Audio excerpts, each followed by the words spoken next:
베드로후서 3장 1절 2절입니다.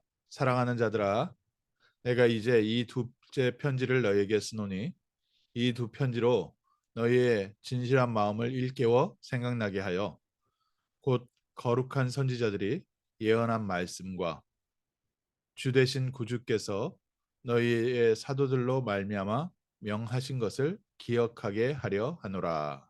아멘.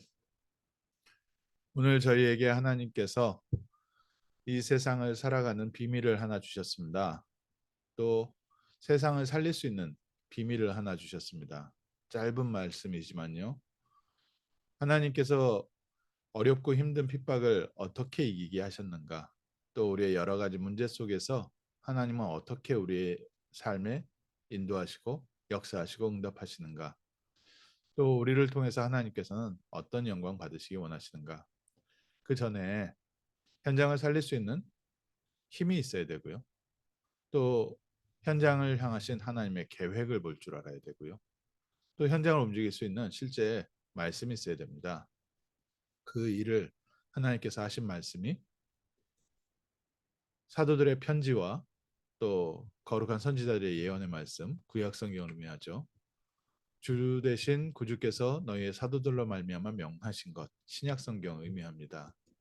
성경의 말씀을 통해서 오늘도 우리의 마음에 깨닫게 하시고 우리를 기억하게 하시고 우리의 삶을 인도하시는 줄 믿습니다. 때때로 저희가 느끼는 겁니다. 현장 속에 있으면요. 혼자라는 것을 발견하게 됩니다. 결국 어려운 문제 또 정말 중요한 사건 앞에 있을 때는 많은 사람들이 응원하지만 혼자 해내야 되는 것을 발견합니다. 그 올림픽 같은 경기에서도 선수들이 밑에서 경기를 할 때 위에서 해주는 응원이 얼마나 큰 힘이 되는지 모른다고 합니다. 아무리 큰 힘이 되더라도 결국 그 시합을 극복해내고 승리하는 것은 선수 개인의 몫입니다. 또 중요한 순간에 우리의 삶에 하나님께서 함께 하시고 인도하신다고 하지만 창세기 3장 이후에 우리가 임마누엘을 누리는 것보다는 나 자신, 나 혼자 있을 때가 많이 있습니다. 그래서 문제 앞에서 저희가 울면서 기도하고 문제 앞에서 우리가 때로는 낙심도 하고 또 응답이 왔을 때 내가 역시 잘했구나 하는 이유도 어디서 많이 옵니까? 임마누엘보다는 혼자서 살아가는 나, 또 때로는 눈에 보이는 사람의 도움을 받은 또 나를 도와준 사람, 뭐 이런 눈에 보이는 것들이 우리에게 먼저 보여서 그렇습니다. 물론 하나님께서 우리의 환경도 또 주변에 돕는 사람도 모든 돕는 손길도 하나님께서 우리의 삶에 응답으로 예비해 두셨습니다. 그 모든 응답이 우리의 삶에는 어떻게 옵니까? 하나님의 약속된 말씀대로 옵니다. 그래서 시편 119편에 약속하신 것처럼 하나님께서 약속하신 말씀대로 나를 소송케 하옵소서. 하나님이 우리를 회복시키시고 이렇게 세우셔서 우리를 그리스도의 증인으로 현장을 살리는 망대로 우리를 세워가시고 현장을 살리는 파수꾼으로 세우셨습니다. 그래서 우리가 현장에서 어떻게 해야 되겠습니까? 뭐 세상에 하는 얘기죠. 법보다 주먹이 가깝다고요. 뭐 아무리 법적으로 해결하려고 해도 당장 현장에서 일어나는 많은 일들을 법이 해결해 줄 수는 없는 거 아니냐. 결국 내가 이 모든 환경은 해결해 내가야 된다. 뭐 드라마의 소재이기도 하고 영화의 소재이기도 하고요. 실제 우리의 삶을 살아갈 때 많이 느끼는 부분이기도 합니다. 누군가 법이 다른 사람이 나를 도와줄 수 없다는 부분이지요. 국가가 우리를 지켜줄 수 없다는 부분이겠지요. 그런데 하나님의 나라가 우리에게서 너무 멀리 있어서 하나님께서 나를 돕지 않는다라고 저희가 착각하면서 살고 있습니다. 하나님이 나의 억울함은 왜 들어주시지 않으실까라고 저희가 착각하면서 살 때가 너무 많이 있습니다.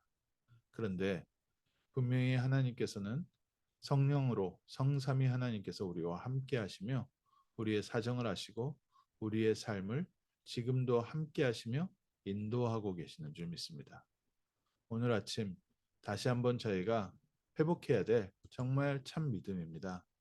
우리의 진실한 마음을 일깨워 생각나게 하며 무엇을 회복해야 합니까? 첫 번째로 회복해야 될 것은요. 성삼위 하나님께서 지금 나와 함께하고 계시다. 이것을 놓치면요. 모든 것이 다 나 혼자 해야 되는 겁니다. 신앙도 내가 지켜야 되는 것이고 내가 선택도 내가 해야 되는 것이고 노력도 내가 해야 되는 것이고 가끔씩 하나님께서 멀리서 나를 도와주듯이 감옥에 갇힌 사람 영치금 가족들이 가끔씩 넣어주는 것처럼 나 혼자 감옥에 갇혀 있고 가족들은 저 멀리 만날 수도 없는 곳에 있는 것처럼 그냥 나 혼자 이 땅에서 신앙생활을 하는데 하나님이 멀리서 응답 하나씩 하나씩 던져주는 그 정도 신앙생활을 하고 있습니다. 근데 성경은 그렇게 말하고 있지 않습니다. 세상 끝날까지 내가 너희와 항상 함께 있을 것이다. 오늘 우리에게 참 믿음부터 회복하셔야 됩니다. 우리 안에 계시는 성령은 귀신과 같지 않습니다. 귀신은 우리의 인격을, 우리의 자의식을 어, 반대로 해서 자기 마음대로 귀신은 어, 우리를 지배하려고 합니다. 그래서 뭐 무당들 신내림 받을 때 보면요 고통에 고통을 합니다. 왜냐하면 내 자아를 처복종시키기까지 귀신이요 얼마나 괴롭히는지 모릅니다. 뭐 불치병을 집어넣기도 하고 자녀에게 문제가 생기기도 하고 경제적으로 본인이 막 무너지기도 하고 여러 가지 귀신 앞에 무릎 꿇을 수밖에 없는 환경을 계속 만들다가 결국에는 고통 가운데 귀신을 주인으로 모시고 그때부터 무당을 합니다. 근데 하나님의 성령은 우리를 사랑하시는 하나님께서는 그렇게 귀신과 같이 역사하시는 분이 아닙니다. 우리의 믿음 안에서 우리의 삶에 또 조용히 함께 하시면서 또 중요한 응답으로 우리를 인도하시면서 우리의 삶에 그리스도의 빛을 비추고 계십니다. 어둠 가운데 있는 우리에게 빛을 비추사 빛의 자녀로 세상을 살 수 있도록 우리와 함께하고 계십니다. 보좌의 능력으로 우리와 함께하고 계시죠. 그래서 우리 과거, 현재, 미래는 그리스도 예수 안에서 전부 하나님이 응답하시고 인도하시는 축복이 됩니다. 과거의 어려운 문제들이 우리에겐 중요한 발판이 되고 또 같은 문제가 반복되는 것 같지만 문제가 반복된다는 뜻은 무엇입니까? 하나님께서 우리에게 반복적으로 계속해서 기회를 주신 겁니다. 너희가 시험 당할 때 너희가 당하는 시험을 하나님께서 감당치 못하면 아예 허락지 아니하신다. 너희가 감당 못하실 만한 시험이 너희에게 와 있지 않다. 근데 왜 이 시험이 자꾸 저에게 반복됩니까? 그것은 내가 너를 하나님의 사람으로 만들기 위한 것이다. 복음의 사람, 사람 살리는 사람으로 만들려는 것이다.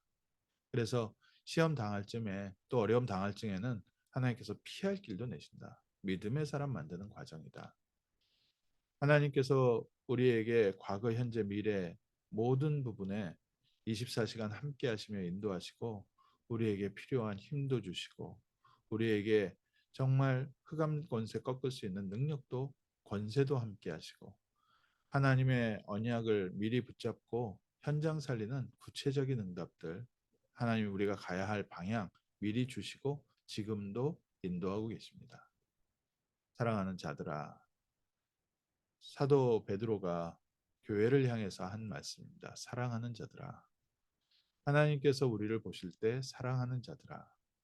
우리가 모든 성도를 볼 때 사랑 안에서 또 우리 연약한 자들을 돕고 또 틀린 것 붙잡고 있는 사람들을 안타까운 마음으로 보고 사랑하는 자들아.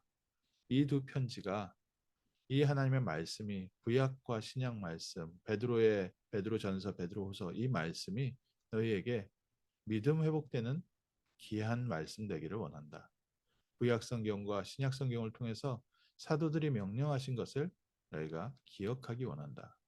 하나님의 말씀은 살아있고 운동력이 있기 때문에 우리가 하나님의 말씀을 기억하고 묵상할 때 우리의 삶에 성령의 충만함이 내 마음과 생각과 내 모든 삶의 판단을 바꾸시기 시작합니다.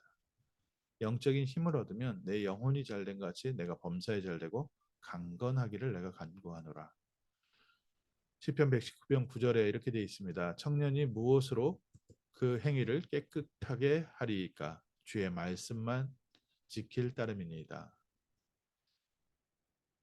11절에 이렇게 되어 있죠. 내가 주께 범죄하지 아니하려 하여 주의 말씀을 내 마음에 두었나이다. 오늘 주의 말씀, 하나님의 말씀을 우리의 마음속에 두고 묵상할 때 하나님께서 우리의 생각도 지키시고 우리의 마음, 감정도 지키시고 또 무엇보다 더 중요한 것은 무엇입니까? 하나님이 우리의 눈을 열어 하나님께서 우리와 함께 하시고 하나님께서 이미 응답해 주신 중요한 부분들도 알게 됩니다. 그래서 맞다 틀리다 사실관계가 저희가 굳이 따져야 될 필요가 없을 만큼 하나님께서는 모든 것이 합력하여 선을 이루게 하셨습니다. 그 가운데서 우리에게는 하나님께서 어떤 메시지를 주시냐? 사실관계를 떠나서 하나님이 이 일을 통해서 우리의 신앙을 그리스도의 증인으로, 복음의 증인으로, 사람을 살리는 증인으로, 세상에 빛을 비추는 증인으로, 어둠 속에 있던 자들을 도울 수 있는 힘 있는 자로 세워가시는 복된 과정인 줄 믿습니다. 그래서 오늘 아침 저희가 누리는 성령 충만함이 가장 중요합니다. 우리 그리스도께서 우리의 모든 문제를 십자가에서 해결하시고 우리를 하나님의 자녀 삼으시고 지금 나와 성령으로 함께 하시며 우리를 이미 하나님의 중요한 응답이 있는 현장으로 파송까지 하셨습니다. 그곳에서 모든 민족에게 가라고 했고 땅끝까지 가라 했는데 우리는 이미 모든 민족 속에 들어와 있고 땅끝 속에 들어와 있습니다. 이 속에서 그럼 무엇이 필요합니까? 오늘 하나님의 말씀을 통해서 이 현장에서 현장과 환경에 흔들리지 말고 그것을 보면서 과거의 옛 모습으로 돌아가지 말고 오늘 우리가 그리스도의 증인으로 복음의 증인으로 살리는 자로 하나님께 쓰임 받는 현장의 영적 사령관으로 또 파수꾼으로 돕는 자로 살리는 자로 하나님께서 우리에게 새 은혜를 더하실 줄 믿습니다. 어떻게 승리하면 됩니까? 내가 주의 말씀을 내 마음에 두었나이다.